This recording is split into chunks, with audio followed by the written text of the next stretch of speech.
Hey everyone, welcome back. तो आज इस वीडियो में मैं मेरा प्लेसमेंट जर्नी के दौरान क्या क्या मिस्टेक्स मैंने की थी एंड जिसकी वजह से आई was rejected from 3 different companies. इसमें से एक कंपनीज का कोडिंग एग्जाम से आई वाज रिजेक्टेड एंड 2 कंपनीज का फाइनल इंटरव्यू राउंड से I was straight away rejected. But before that, make sure you hit the like button and also subscribe to this channel. The first mistake, which is very common, ठीक है, बहुत लोगों के साथ होता है, जब पहली बार कोडिंग एग्जाम देने जाता है, they are not able to complete their coding in exact time. इसका रीज़न क्या है? Because they are not prepared for time based competition. देखो, LeetCode, GFG, InterviewBit हम सभी करते हैं। प्रिपरेशन के दौरान हम किसी टाइम में फोकस नहीं करते। ऑब्वियसली अगर आप एक पहले बिगिनर हो तो आपको इजी क्वेश्चन सॉल्व करने में भी आधा घंटा, 40 मिनट्स, 1 घंटे भी लग सकता है। एज यू प्रोग्रेस ग्रेजुअली आपको ध्यान में रखना है कि time is also a factor, क्योंकि 3 से 4 डिफरेंट क्वेश्चन आपको 1.5 से 2 घंटे, मतलब डिपेंडिंग ऑन द कंपनीज, आपको 1.5 से 2 घंटे के अंदर 3 से 4 डिफरेंट क्वेश्चन सॉल्व करना है। Obviously all this question are not medium to hard level, 1-2 question उसमें से इजी होता है एंड बाकी 1-2 क्वेश्चन आपके लिए medium to hard level question पूछा जाएगा। तो उसके लिए आपके पास एक प्रॉपर टाइम लाइन होना चाहिए कि इजी क्वेश्चन में आप कितना टाइम दोगे, मीडियम क्वेश्चन में आप कितना टाइम दोगे, हार्ड क्वेश्चन में आप कितना टाइम दोगे। अगर आप इजी क्वेश्चन लेकर आधा घंटा, 1 घंटा बैठोगे तो obviously how can you solve those remaining questions. तो इसीलिए पहले से ही जब आप प्रैक्टिस करोगे, कोडिंग एग्जाम से पहले जब आप प्रैक्टिस करना स्टार्ट करोगे, आप रिवाइज करना स्टार्ट करोगे, उसमें टाइम फैक्टर को आपको ध्यान में रखना है, क्योंकि टाइम एक बार चला गया तो कभी नहीं आता है। द सेकेंड थिंग इज, आपने तो बहुत प्रिपरेशन कर लिया, आपने बहुत अच्छी प्रोजेक्ट बना लिया, लेकिन आपकी कोई ऑनलाइन प्रेजेंस नहीं है।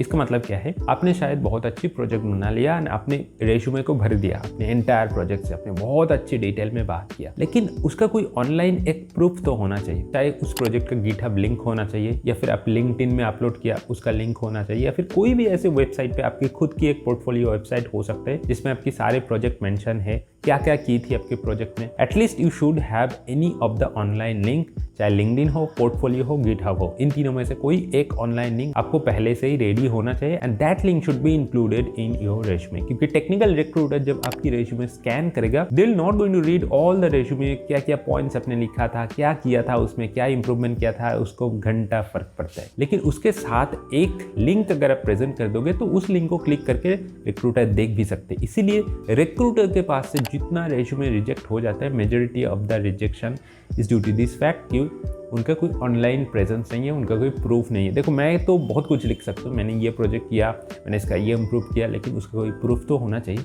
है ना।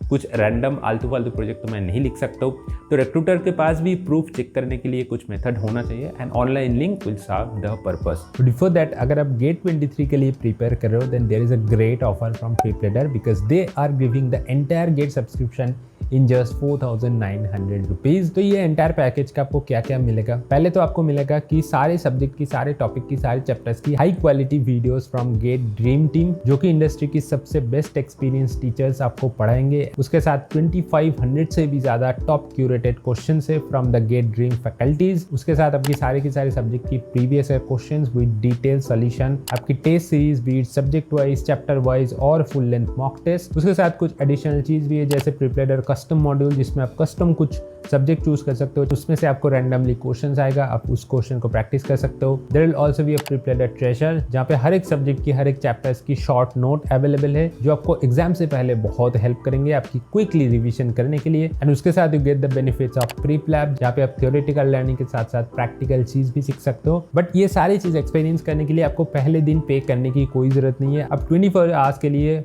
बिल्कुल फ्री में पा सकते हो ये सारी की सारी facilities in the PrepLadder app. Just click on the link in the description below and उसके बाद अगर आपको अच्छा लगता है, then use my code to get another 300 off in your entire total GATE subscription value. The third thing is, आपने तो coding बहुत कर लिया लेकिन रिवीजन आपने नहीं किया and this is one of the major reason I was rejected from few of the companies. मेरा पहला वाला जो कंपनी का कोडिंग एग्जाम था at IIT Kanpur, there were 3 questions and 3 of them are known question. ठीक है, मतलब पहले 2 क्वेश्चन आप इजीली सॉल्व करोगे, ऐसे करके आप सॉल्व कर दोगे, बहुत आसान था। थर्ड क्वेश्चन में थोड़ा एक ट्रिक यूज करना होता है, एरे बेस्ड क्वेश्चन था, थोड़ा एक ट्रिक यूज करना होता है, जो ट्रिक मैंने भूल गया। क्यों?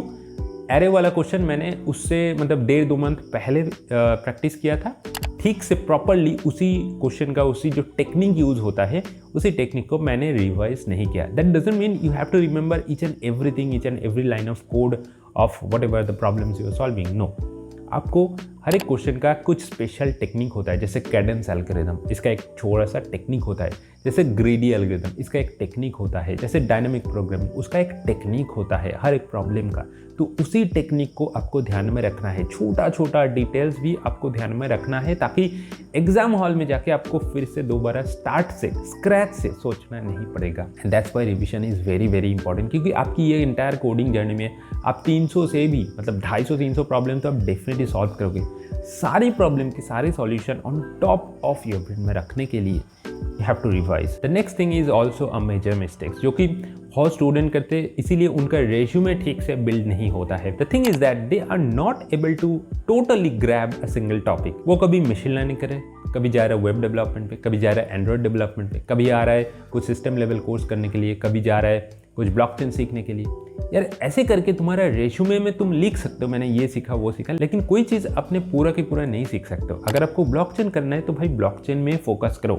अगर आपको फुल स्टैक डेवलपर बनना है तो फुल स्टैक डेवलपर में फोकस करो। अगर आप सोच रहे हो कि मेरा वो दोस्त मशीन लर्निंग करे, मेरे को भी जाना है मशीन लर्निंग के एक प्रोजेक्ट करने के लिए, this is not like that. अपने अगर ब्लॉकचेन सीखना है तो 1 महीने 1.5 महीने आपको लगता है पूरा ब्लॉकचेन सीखने के लिए। आपको अगर ML सीखना है तो 2-3 महीने लग जाता है ML को सीखने के लिए। उसके बाद तो आप प्रोजेक्ट करोगे। तो आपको हर एक डिफरेंट टॉपिक में प्रोजेक्ट करने के लिए हर एक डिफरेंट टॉपिक सीखना होगा, उसके बाद जाकर प्रोजेक्ट करना होगा, and that will waste a lot of time. आप कोई भी एक चीज़ पे फोकस नहीं कर पाओगे एंड आप कोई भी एक चीज़ को मास्टर ठीक से नहीं कर पाओगे। तो इसीलिए पहले आपकी डायरेक्शन सोचो, आपको कौन सी डायरेक्शन में जाना बेहतर है। आपको जो डायरेक्शन में जाना आपको लगता है सही है तो वो उसी डायरेक्शन में जाओ। आपकी सारे दोस्त कौन सी डायरेक्शन में जा रहा है, you should not care about that. जो आपको सही लगता है कि मेरे को ये सीखना है, मेरे को ये करना है, जस्ट डू इट। तो बस these are all the mistakes that you should not do. तो इसके बाद भी अगर आपके पास कोई क्वेश्चन है तो feel free to comment it down, and video अगर अच्छा लगा तो डेफिनेटली एक लाइक करना, एंड चैनल पे अगर आप नहीं होते हैं चैनल को सब्सक्राइब करना मत भूलना। मिलते हैं अगले वीडियो पे, till then take care and good bye.